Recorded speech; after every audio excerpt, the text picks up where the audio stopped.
Welcome back to Backroom Convos. I'm your host at the most, Lesego M, Dead Report, aka Shoot Your Shot. Maybe you might get a chance to call me Daddy, like Kai, Raw. Listen, if you are a fan of pod, stay tuned because you might like what we are cooking on today's episode. We have a lot to unpack as always.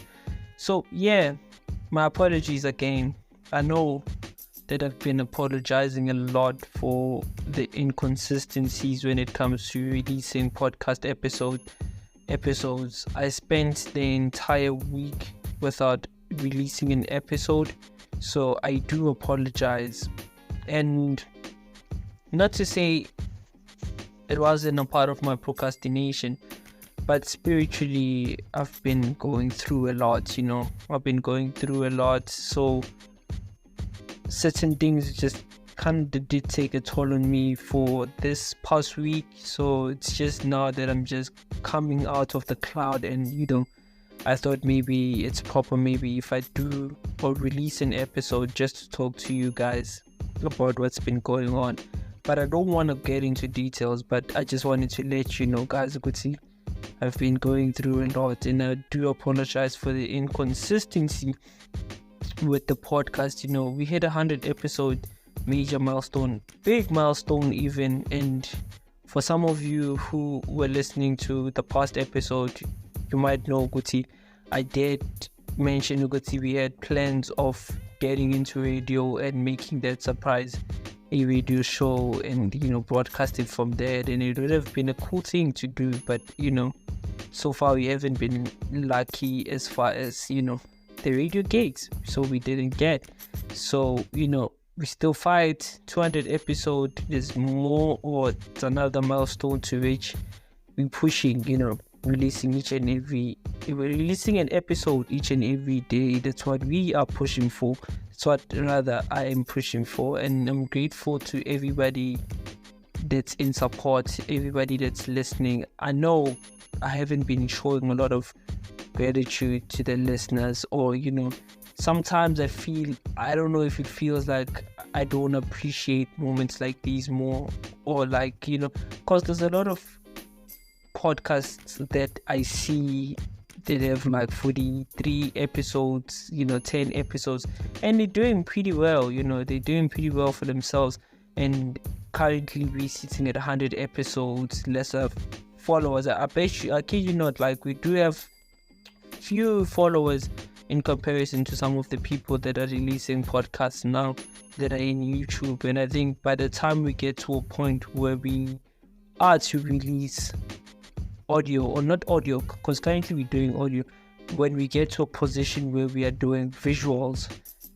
and as I said before, and I was telling someone last week that I am going to do visuals for sure, but the process is taking me long, and the funds, there's just a lot of things that go into making that possible, making that happen.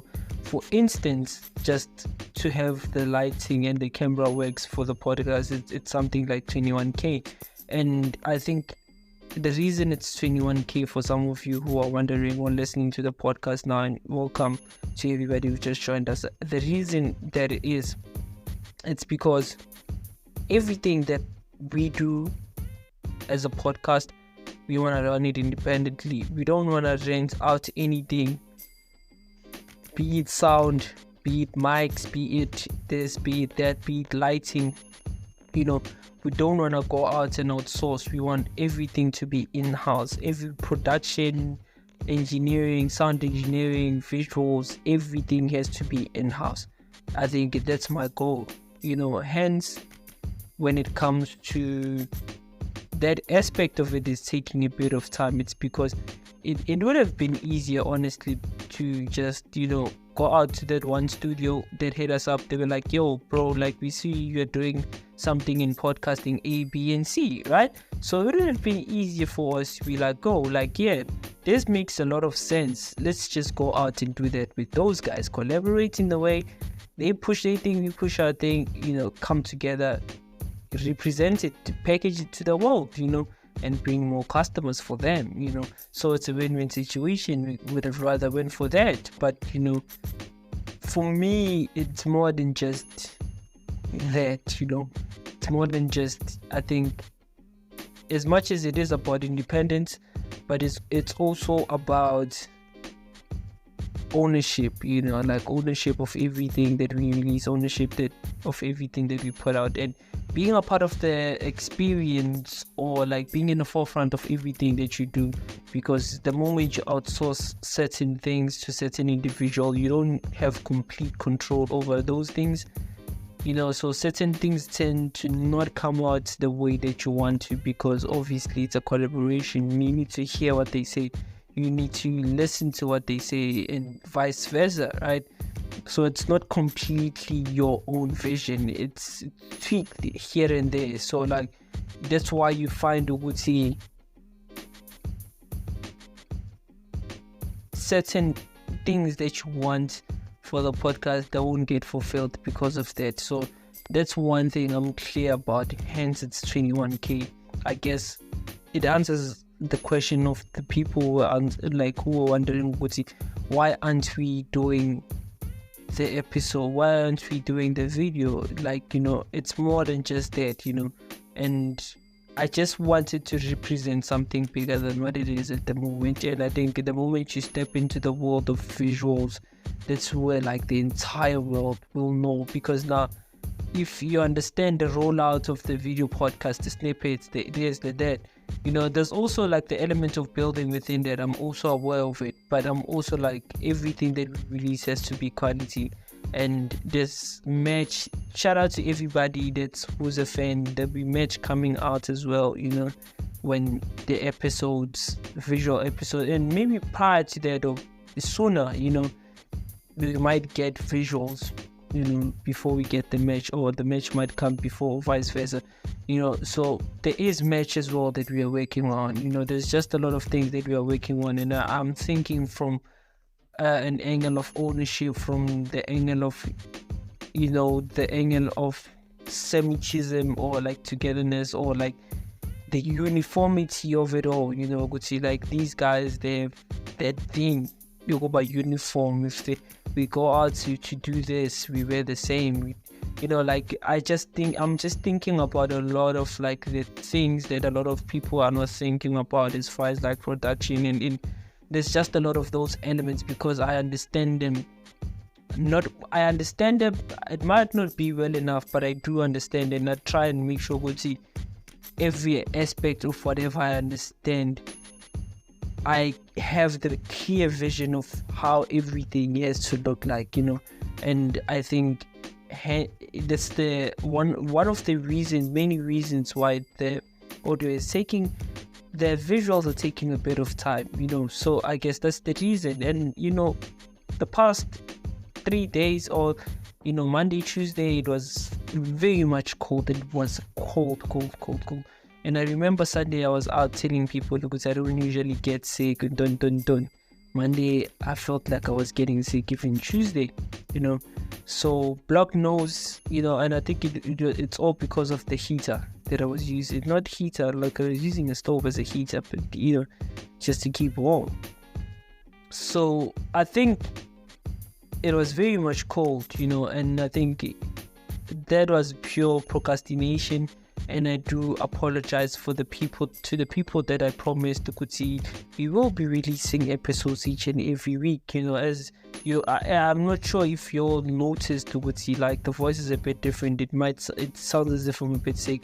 I feel like flu is entering, it's penetrating. I'm so sorry for that. It's penetrating.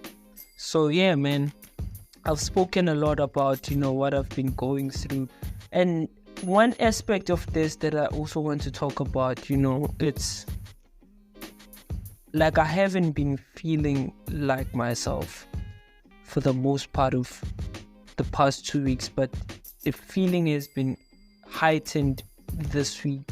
And I think because of that, there was a bit of this, I'm going through this, and at the same time there's the aspect of it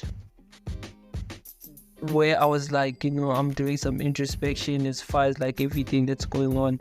It's chaos for sure, and I'm just sitting back and I'm like, studying the situation of everything that I'm going through, and at the same time I want to be productive, proactive, and like be present in that moment, and but at the same time I'm like, yo bro, like I'm going through this, I don't know what it is, but I'm going through something, and even so, man, as far as like relationships and the women in my life, and there's just a lot to figure out, and like I felt like as much as that was all going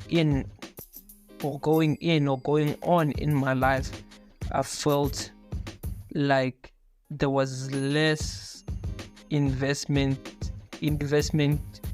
made towards me or myself or healing, or because I feel like for me to feel like I'm self-sufficient, there has to be certain things, there has to be certain measures that come to play for me to feel like my normal self. I don't know if that makes any sense, So my normal self rather, it's a person, it's Lesego who meditates, who reads books, who's sharp affirmations, morning routines, we journal down every morning. That's the sharper side of me.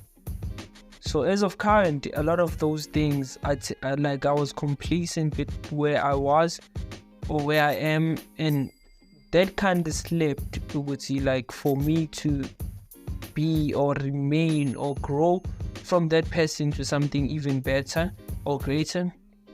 I have to continue doing certain things, I know Guti, they say, in certain phases of your life, there's certain things that you need to like leave behind and start like rewire yourself to learn some new things, and I think that's what I was doing. And at the same time, I forgot to see there's just again elements that I'm supposed to be mindful of, and I don't need to like throw them out of the window, and I think a part of it being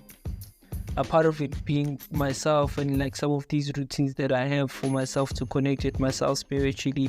And I think my self-conscious side of things is I'm more in tune with it when I meditate, when I read books, and it's the craziest thing that whenever I don't do some of those measures or implement some of these things, I tend to, I'm so sorry for that, I tend to not know who Lesego is. I tend to feel like I'm lost, or like certain things are not clear enough. And I think one thing that gives me a clear path of fulfillment is knowing that I woke up and meditated and planned the day within my mind. That like I feel more like myself when I do meditate. So I think that kind of did like put me off in a lot of ways, but I'm glad that I saw it, and I've always seen it, and I've just been lazy to say, let me pick myself up and move. But I think today was the day where I felt like, like I've been,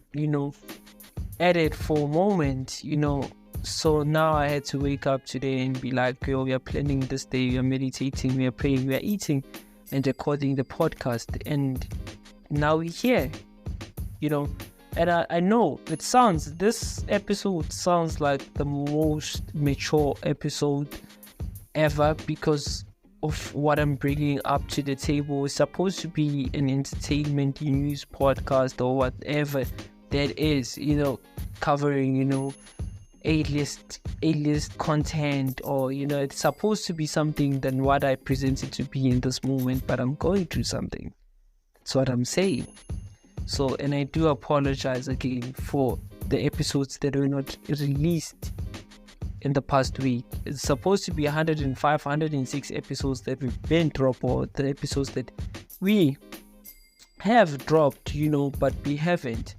So, for those of you who didn't catch me when I started the episode, I didn't even mention the song of the day. I've been speaking about some of these things that has to do with me. Is it a part of like the spirituality, zodiac signs, or like what's going on? Because it doesn't feel natural, So it doesn't feel natural, it doesn't feel nice, So do let me know, what do you think? Is it because of what's going on out there, or like people with like, or who follow these zodiac signs and like the math behind it and the numbers, numerology? Is it numerology? If I'm not mistaken, people know numbers. The numbers, they actually mean this, and this is the reason you are going through that. It's because A, B, and C is going out. It's happening in the world. Hence, you're going through this as a human being. I think it's one of those situations. That's how I feel like. So for those of you who didn't catch it, or I didn't even speak about it, so the song of the day is from an album called Before Now by Blackie. It was released 2021. This album had 12 songs. The entire album was like, the entire album was 35 minutes 41 seconds, and the song of the day is same album. I think it's in the same album, track 7. It's called Hold. I've never really listened to that song. The song is 5 minutes 6 seconds long. Because not to say I haven't listened to the song. I have listened to the song today, and some other day, I don't remember, and it was on a remember we had those thingies from JR Soul Sessions or something, Jam Sessions or whatever those were, so he was doing an episode of one of those. I think that was the very first time that I've heard Blackie sing that song Hold, which is 5 minutes 6 seconds long. And I appreciate you all for listening. Let's meet after the break. I'm your host at the most, Lesego M, aka Shoot Your Shot, and maybe you might get a chance to call me Daddy like Cairo. Let's meet after the break. Cheers.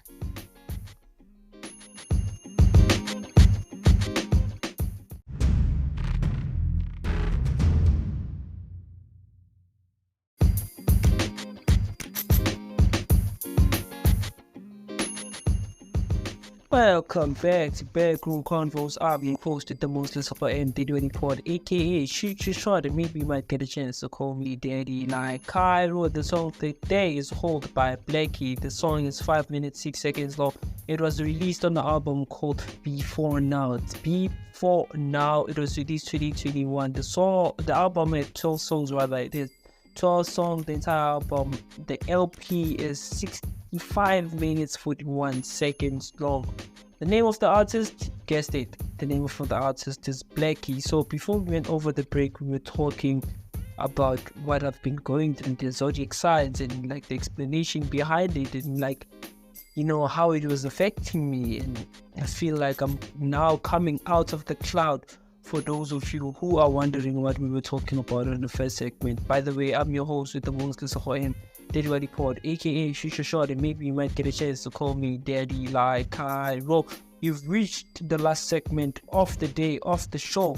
So yeah, man, I really appreciate it. It's good to be recording another one of these episodes. 101 episodes should have been like 106 episodes really, but who's counting?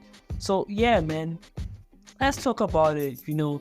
I think I saw one thing on the internet, I think 2 days back, if I'm not mistaken. It was from a minister, of some minister, or like MEC from Northwest. They were talking about the yearly divorce rate in South Africa. Not even South Africa, by the way. Not even South Africa. It was in the Northwest region alone. It was in the Northwest region alone. They had like crazy statistics, like very much crazy statistics. And I was like, okay, I think we might need to talk about that, And before we get to that, I just want us to, because mainly this subject is in circles of divorce. So everything we're talking about now, it's divorce, So I'm going to read you the number of divorce, and I'll tell you the story later. And the reason I'm doing this is for you to get a picture. Is if I explain the story first and give you the figures first, then I'll explain the story later.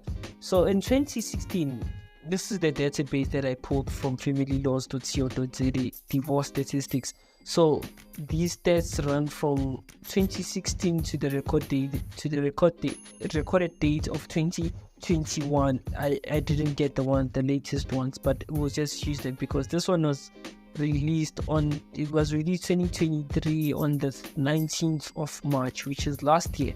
So these are the stats. In 2016, these are the stats: 25,326. In 2017, it's 25,390. 2018, it was 25,284.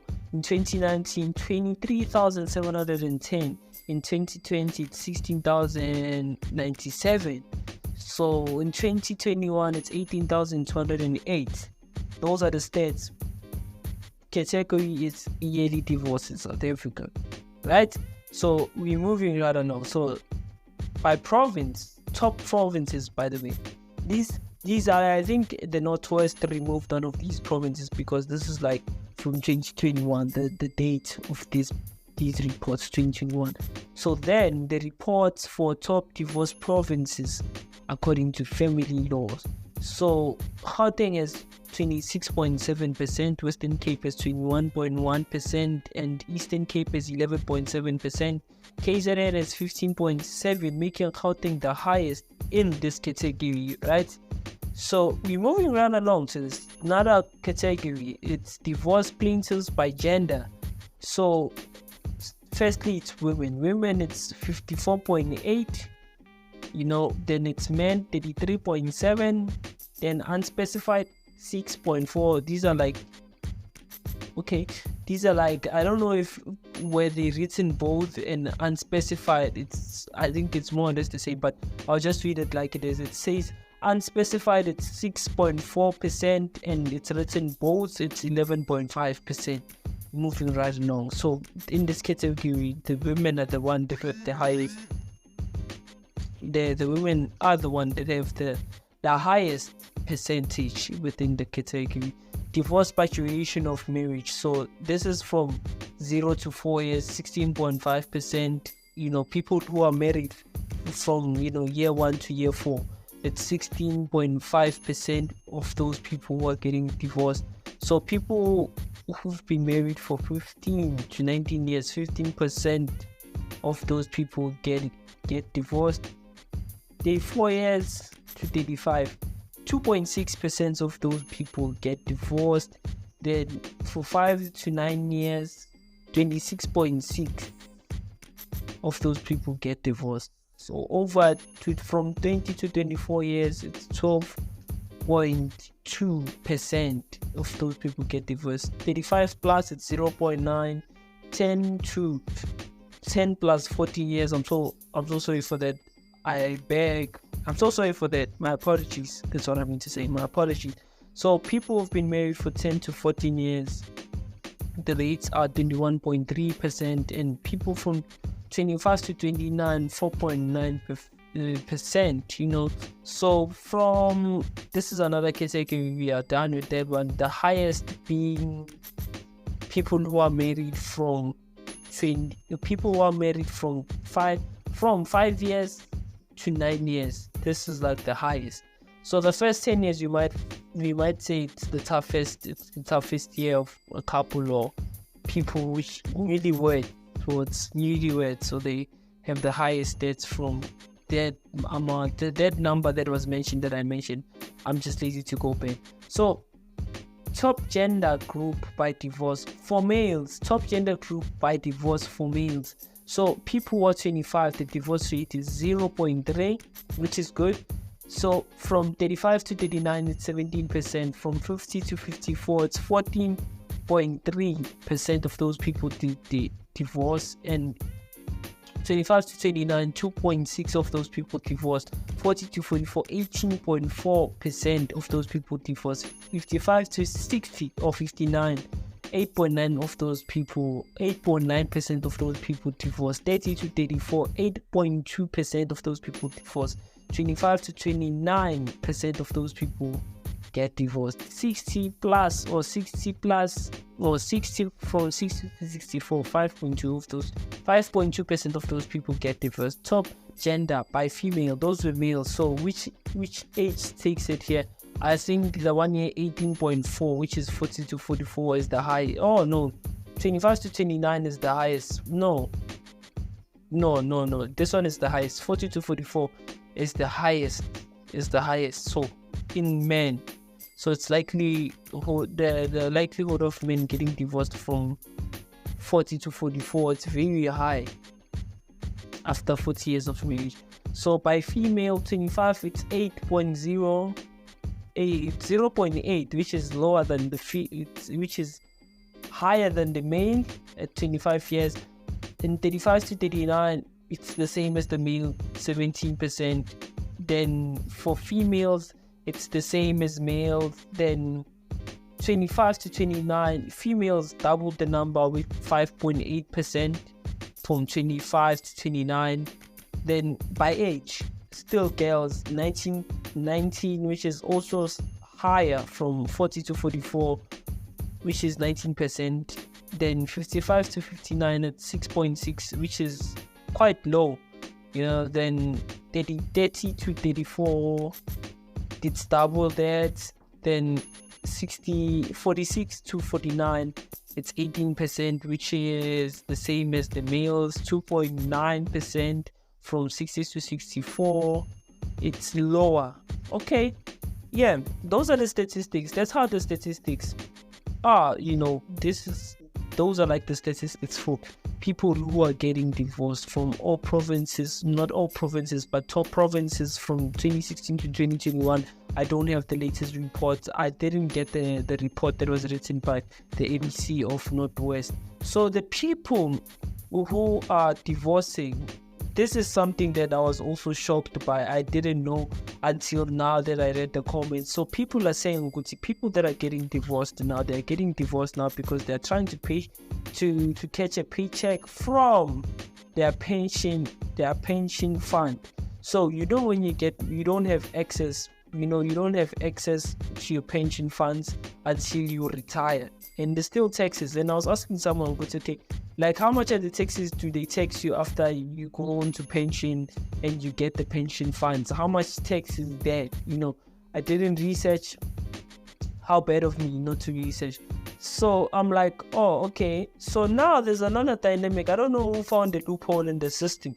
So they are saying, if you get married to someone, right? You get married to someone, and after you get married to that person, then you divorce them.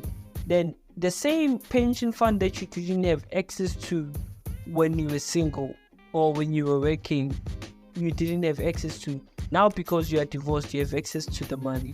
And someone saw that loophole and they ran with it. I think that's what spiked the huge divorce rates in the Northwest province, according to a lot of people, because they saw the loophole, they used it. Even though Gauteng is the top province, or the province that has the largest population of this divorce rate, but Northwest, they saw the loophole. Okay, we can cash out if me and this person get married and we divorce, then we can cash out that. And I feel like as much as everything is happening within our system in South Africa, I feel like this is another one of those, like we can build wealth using this, but only you can build wealth when you understand how the system works, So if I was to get that, what you call pension fund after the divorce, this is what I would do. I would purchase a property, right? Then in that property I get it accredited. Then after getting it accredited, for one kid you get 41k per annum. 41k per annum, it's 4 kids, then it's 164 per annum, right? Before, this is like gross. This is gross income. Like, this is gross, no deductions, nothing. It's 164. Then after deduction, after net, you might be looking at something like 100. Let's say 130. You use 30 grand for the power and the water within the house, or you pay the bond, and you still have something to live on, And I'm like, if you can put in that 100k, to bond, and you take 30 from the 64, you put it on levies, so your water, your electricity, you put that 30k for the entire for property of 4 students. That's how much you're making, So there's even tax within that, but I'm not really sure. I think I did ask someone who could see, like, okay, like, what are the tax implications for someone who is getting their funds or their pension funds? How much are the tax implications, So I'm still waiting for that answer from that person, and I think it would have added a different dynamic towards this. And it's a huge loophole that a lot of people can use to build or create wealth, buy property. I think this is one of those tools that you can do. But I just want to know the person who came up with the strategy, because I feel like, in my own opinion, personal capacity, I feel like the person who knew or designed this or saw this, they saw a loophole and they used it. And I guess some of the things, going back to the divorce rates and everything, I feel like some of these divorce rates, they're not really accurate, because some of these people, they just divorce so they can get access to their pension funds. Then they go back and remarry. They use that money to build something else that will generate an income. From that you open another business, then it's multiple streams of income. I think that's the psychology and how a lot of people, not a lot, but a reasonable number of people are doing, to create wealth for themselves using their pension funds. So yeah, man, do let me know in the comment section your thoughts. I'm your host with the most, Lesego M, the report, aka Shoot Your Shot. And maybe you might get a chance to call me Daddy, Kai, Rob. Please do not forget to follow, like, and comment to get a notification for each and every time we drop a new episode. Let's meet tomorrow on another exciting episode of Backroom Convos with Lesego M. The book of the day, for those of you who are waiting for the book of the day. So the book of the day is The Psychology of Money. The book currently ranks on exclusive books. It ranks 5 out of 5 on Goodread. It's 4.3 out of 5. Then on Reader's Welfare, it's 5 out of 5. So 96% of Google users liked this book. So yeah, do go out and read this book and do let me know what you think about it. It was originally published on the 8th September 2020 by Morgan Housel. And the genre of the book is self-help book. Do let me know what you think about the book, or if you have read it. No, a lot of people have read it. I'm still trying to make means to read the book. So yeah, I'll do give you a full review of what I think about the book whenever I get it.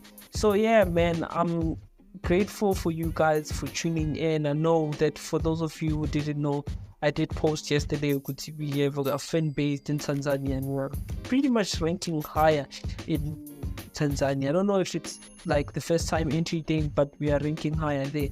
So shout out to everybody that's listening to us over there. I'm grateful for everything. Let's meet tomorrow on another exciting episode of Backroom Convos. I'm your host with the most, Lesego M, the report, aka Shoot Your Shot. And maybe you might get a chance to call me Daddy, like Cairo. Cheers.